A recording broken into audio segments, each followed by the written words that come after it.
Hello everyone and welcome to another video! Today we're going to be doing a very basic mosaic coaster project from scratch, and it's aimed at people who are brand new to mosaics and looking for their first project, or maybe you just fancy having a bit of a play and you don't really want to invest in all the kit just yet. I will list all the materials that I've used down in the description below, so if you'd like to follow my example exactly, then you can do so. But first, let's have a look at what we're going to need. For the coaster itself, I'm using a 10cm diameter round MDF blank.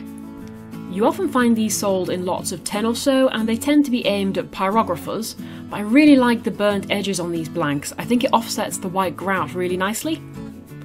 I've also got a small pack of mixed green glass dots, some 1cm red iridescent glass triangles, and a mixed bag of purple 1cm glass squares. These are all pre-cut tiles and they have nice smooth edges, which are ideal for coasters because there's no chance someone's going to cut their fingers with how much it's likely to be held. Also, I've got some super white grout powder, some standard PVA, and a couple of bits and bobs from around the kitchen just for mixing the grout. Now, the first thing you're going to need to do is seal the wood.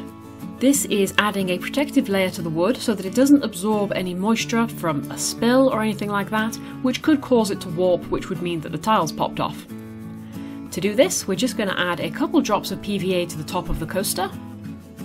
Then, dipping either a brush or your finger into some water, rub the PVA over the wood. The PVA will dissolve and it'll coat the wood nice and evenly, and then this will sink into the wood, and that's where the protective coat comes from. It gives it a waterproof finish. You don't need very much glue at all, just enough so that it feels a little bit slippery to the touch. And you only need to cover one side of the wood, which is going to be the base, and also go around the edges. You don't need to do the top because we're going to be mosaicing that anyway. Anyway, once it's all sealed up, pop it to one side and we'll leave it to dry. And once dry, we are ready to start, remembering that we're working on the non-sealed side. With a project like this, it's best to lay the tiles onto the coaster and arrange them before you start gluing them down, especially as we're dealing with a very regular size and we're not going to be able to cut down the tiles to fit, otherwise they'll really stand out. The last thing you want to do is start sticking tiles down at the beginning, only to realise you're going to be left with a huge gap that nothing's going to fit into at the end. And while PVA is very forgiving and it takes quite a long time to dry, you can absolutely guarantee that that one tile that you needed to move because it's in slightly the wrong place will be the one that has stuck down completely firmly. So best to make sure everything is going to work before you make it permanent. Also, for smaller projects, it's a good idea to keep the patterns as simple as possible just because they tend to be more striking. And so I'm going to go for an easy alternating edge of squares and triangles. There! I know they're going to fit onto the coaster and I've got enough of them, and so now I can start thinking about sticking them down. So I'm just going to pop them off to one side. And now I'm going to add a very narrow ring of PVA to the coaster, just where the tiles are going to be placed. You don't need much glue at all for mosaic tiles, as the grout is also going to help hold them in place. In fact, it's better to use less glue rather than more, because otherwise the tiles can move around a bit as the glue dries, by which point it's going to be too late to move them again. Now, glue is in place, so we need to bring the tiles back one at a time, and once they're all back in roughly where we want them to be, we can adjust them into their exact position. And there are two big rules that you need to follow with mosaics to make sure your work is going to look neat. Number one, your eye naturally wants to follow a line whenever it looks at anything. It wants to follow the edges of circles or squares or anything. And so it's important when you're placing your tiles that they follow on from each other. You want to make sure that the corners are matching up properly. No tile is sticking out too far, no tile is in a little bit too far. Anything like that will really stand out and look messy. And the other major rule that you need to follow is that the gaps in between the tiles where they lie closest to each other need to be exactly the same. So for example, here, here, here, and here. As long as you follow these rules, your work should look as neat as possible. And it's now, while the glue is wet and the tiles are all on, that you can take the time to readjust them just to make sure they're in those right places. This might seem like it's a little bit fiddly, but it's well worth doing because in the end it will make a massive difference to the finished project. Once the first row is stuck down, we can then move on to the next one. And for this one, I'm just going to use the dots by themselves. Again, arranging them to make sure they will fit, removing them, and then putting the glue down and then replacing them. And if you're using a pack of mixed tiles like I am, then it's now that you need to watch your colours a little bit. There are several different colours in this pack, and I want to make sure that they're evenly spaced right the way around the circle. But I also still want them to look fairly random. So I don't want to be alternating any colours, and I don't want to have any two the same sitting side by side. And of course paying close attention to those gaps as well, just to make sure that they're all the same as the row above. Again, once you're happy with this, it's time to move on to the next row. And for that, I'm just repeating the same patterns that I've already done, so I'm going to fill in the rest of the coaster.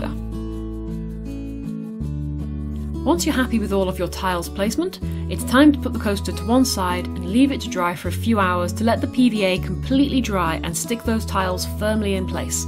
The last thing you want to happen is for you to start doing the grout and then the tiles are wobbling around, so let it completely dry out. Right, so it's been about 5 hours and my tiles are very firmly stuck, as you can see. And now we need to mix the grout.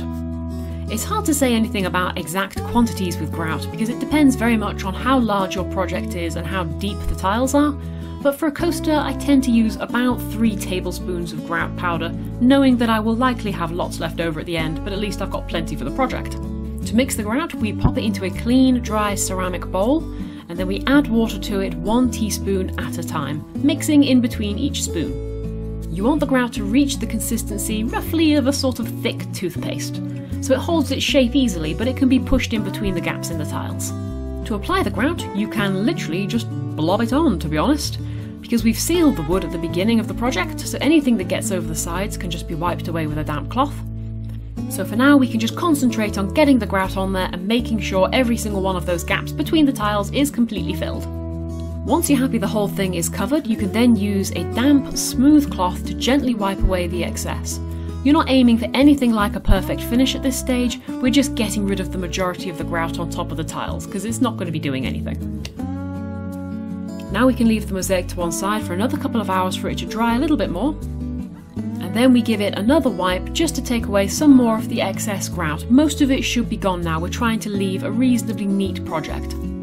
Now is the time as well that we want to make sure that we can see the edges of each of the tiles, so we're sort of looking at the grout in between it and making sure that none of it's too thick. We don't want a tile to be hidden now. And we place that to one side and we let it dry until it is almost completely dry.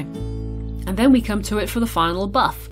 And we're going to do this with a soft, dry cloth, such as a hand towel is absolutely perfect for this, and it'll just remove the dust that's been left on the surface of the coaster.